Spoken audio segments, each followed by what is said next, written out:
There she is. Holographic orange, metal flake.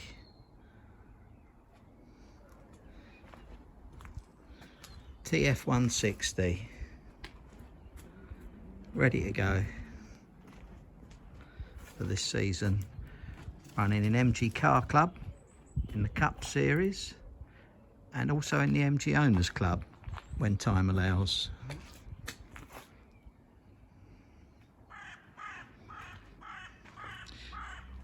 It's not especially high tech, but I don't think it needs to be. It's going to be more than adequate to beat the MG ZR.